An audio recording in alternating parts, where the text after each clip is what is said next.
촬영 장례.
시작.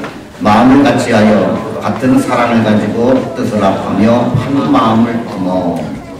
오늘은 이 말씀으로 하나된 공동체라는 제목으로 함께 은혜를 나누겠습니다. 독일의 세계적인 문호 괴테가 이런 말을 했습니다. 교제를 좋아하는 것은 나의 천성이다. 그러므로 나는 온갖 일을 꾀할 때에 나의 조력자를 발견하려고 한다. 그리고 나 또한 그들의 조력자가 되려고 한다. 그리하여 내가 그들 가운데서 또 그들이 내 가운데서 살아가는 것을 바라보는 행복을 느끼게 된다. 세계적인 문호로 이름을 떨쳤던 그도 늘 성격이 남과 이렇게 조력하고 남과 교제하고 남과 함께하는 것을 좋아했던 걸 볼 수가 있지요.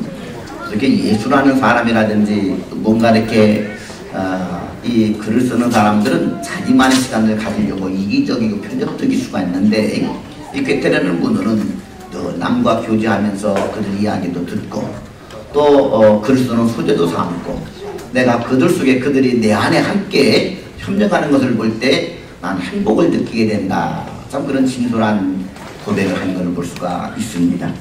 우리가 무엇을 하든 함께 협력해서 일을 할 때 거기에 성취감이 있고 행복이 있습니다.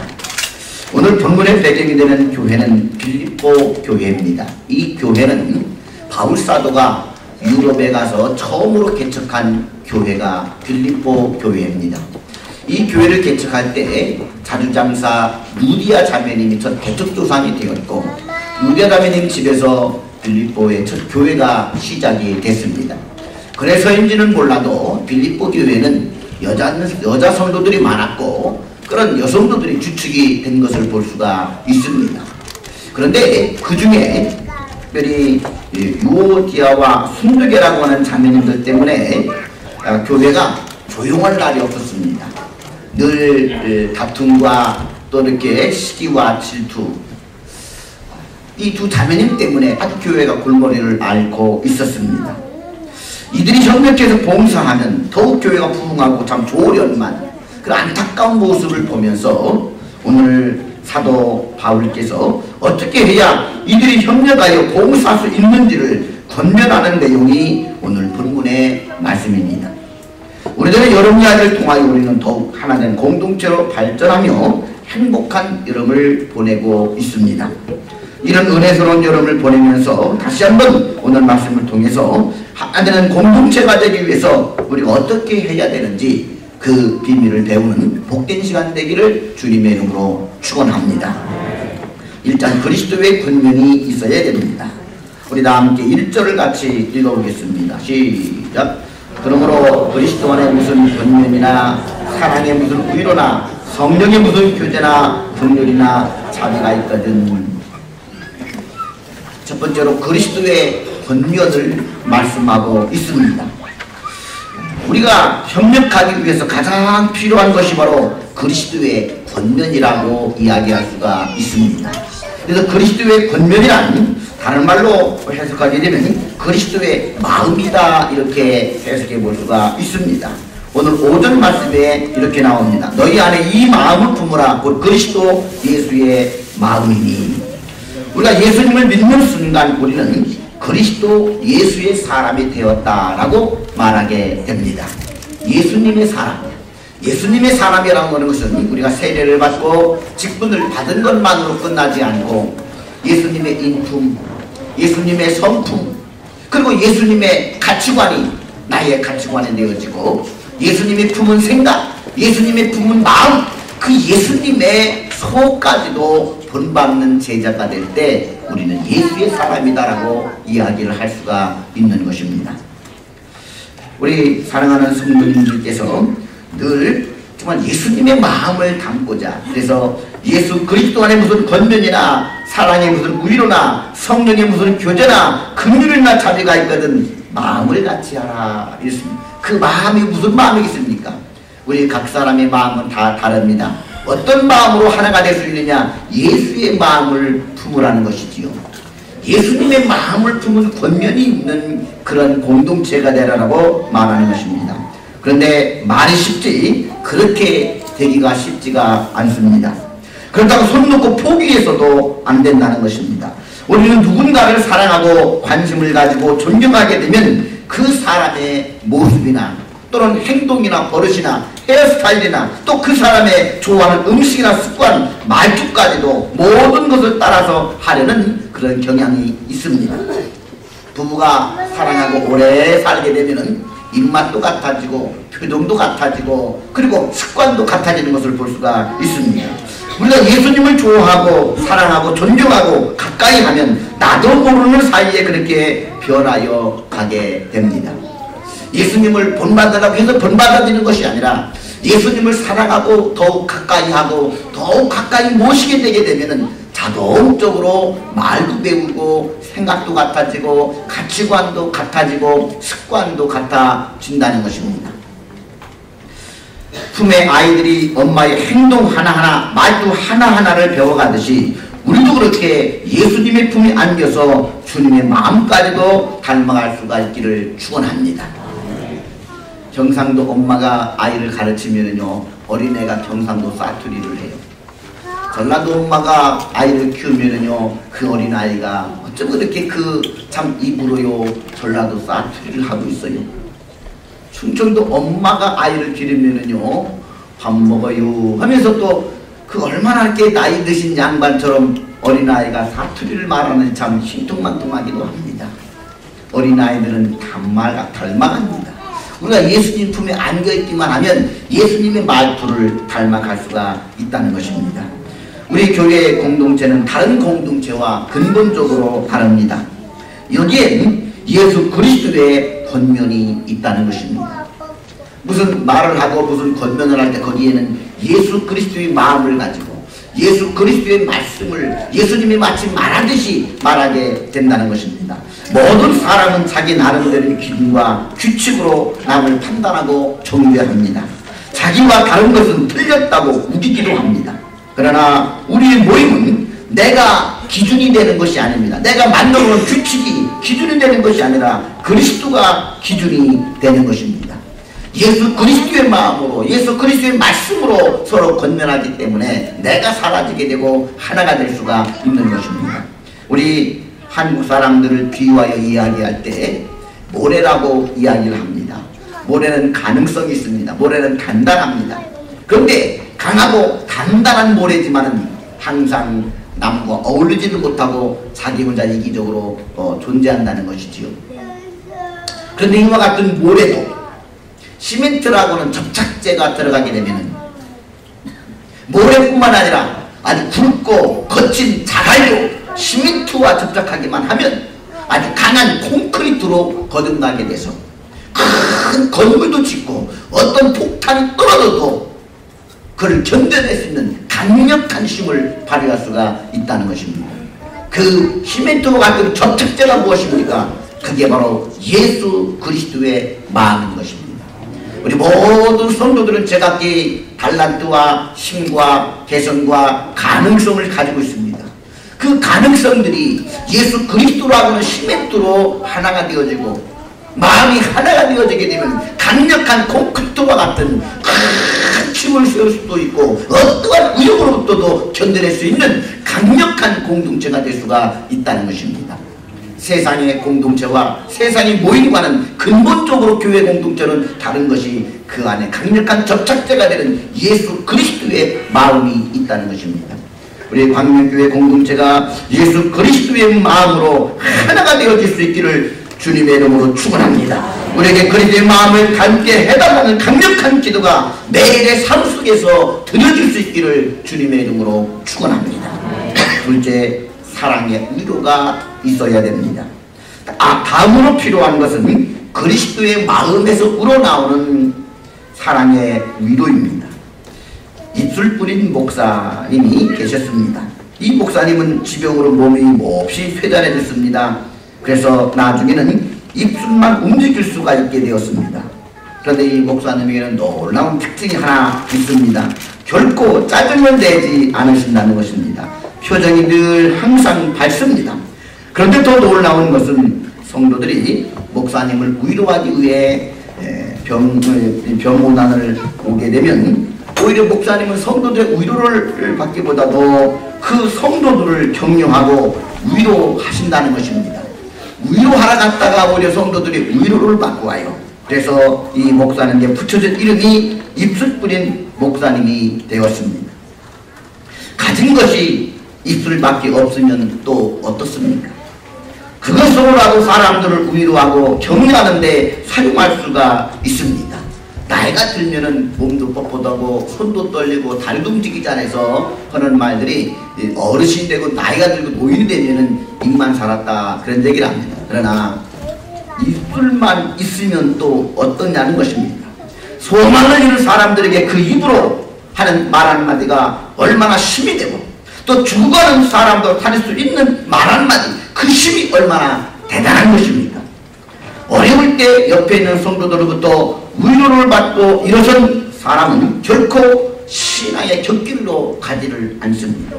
우리 주변에는 늘 어려움을 당한 사람들 힘들어하는 이웃들이 많습니다. 비록 손이 떨리고 다리가 저려도 살아있는 입으로라도 그들에게 위로의 말을 건넬 수 있는 그리스도의 마음, 그리스도의 입술이 우리들에게 있기를 주님의 이름으로 축원합니다. 이런 위로를 받고 자란 성도들은 결코 교회가 하자는 일에 반대하지를 않습니다.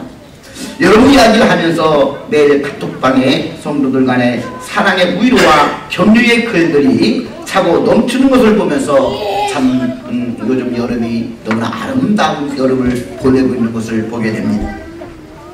일조가 금요일학 특송을 하는 날이었습니다.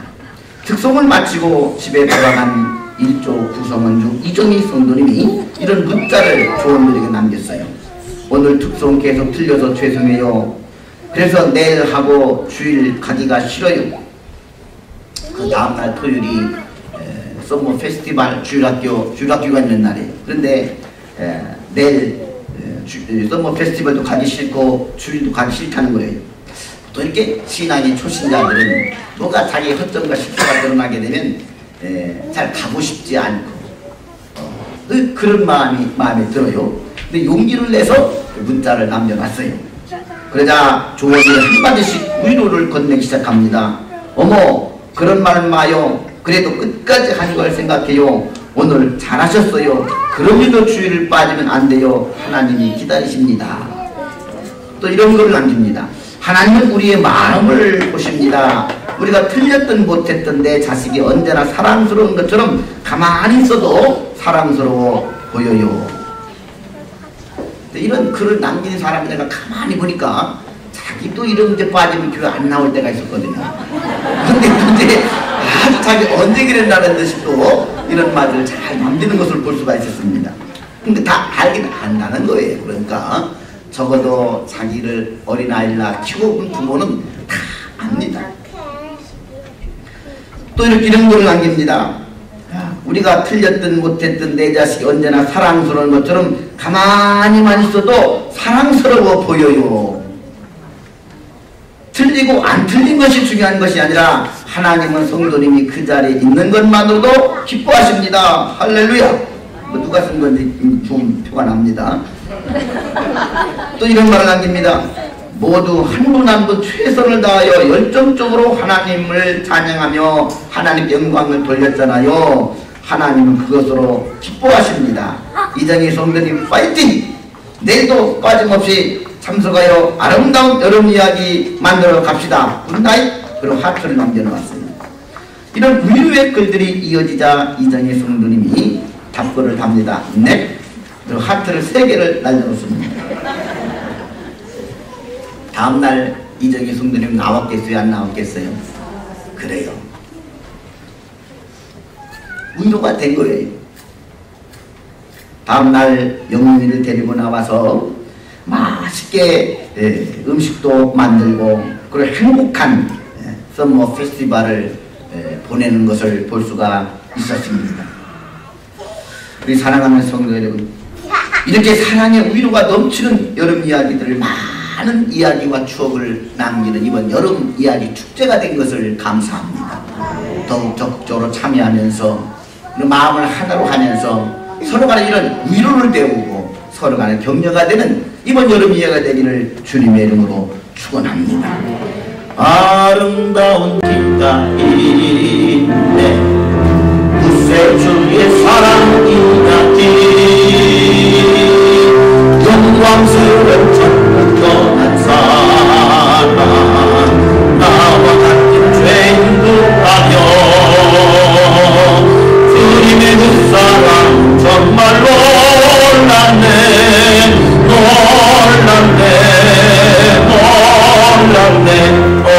주님의 그 사랑 정말 놀랐네 나를 위한 그 사랑 넓고 넓은 박수를 한번 불러봅시다. 많은 사람들에 구원받고 보고 받은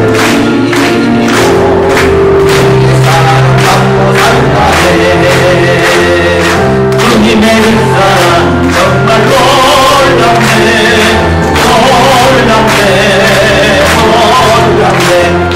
주님의 그 사랑 정말 놀랍네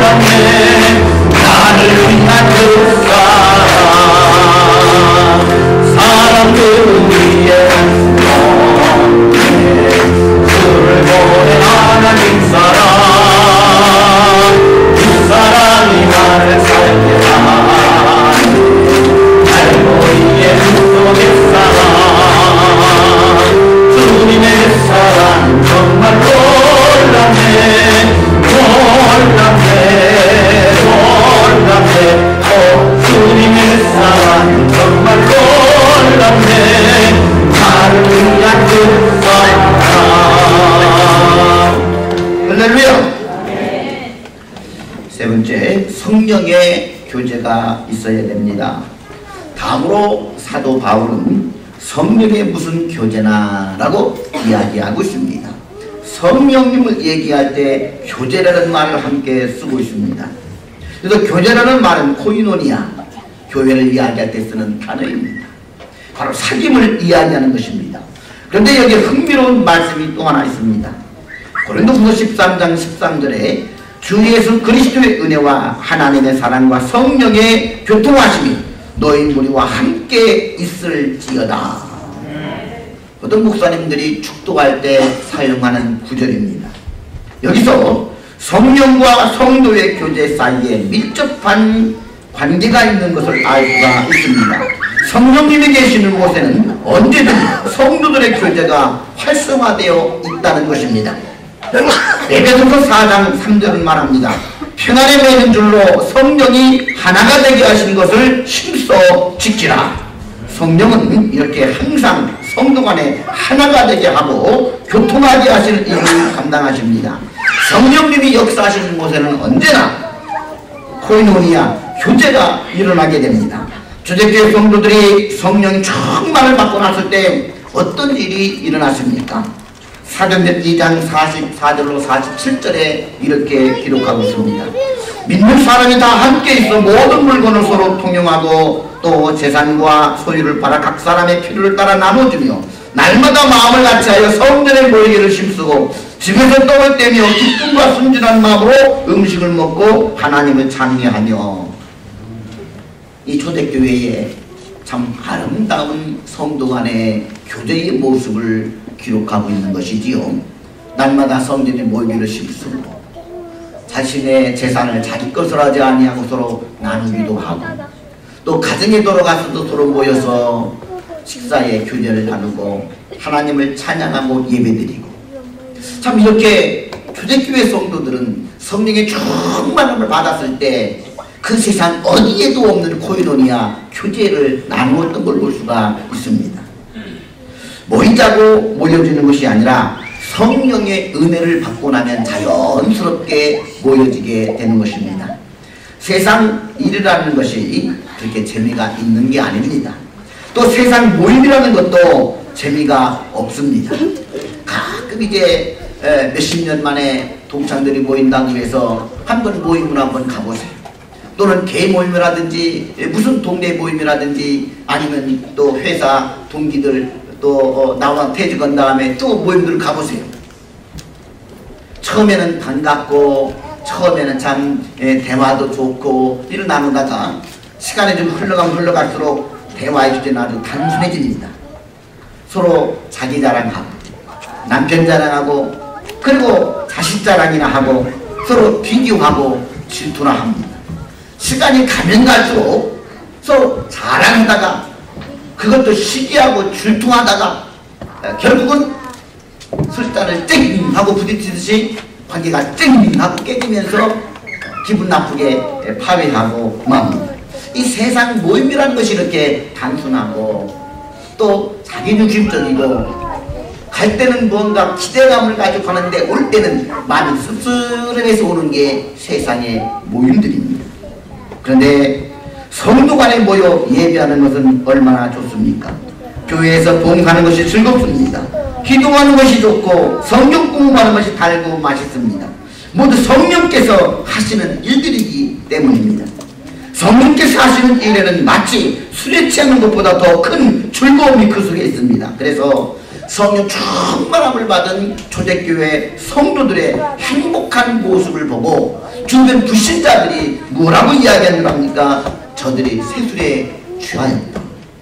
어떻게 대낮부터 어떻게 아침부터 저들이 새술에 취하였는가 이렇게 오해할 정도로 초대교회 성도들 성령 충만을 받은 성도들은 그토록 행복하고 즐거웠다는 것입니다.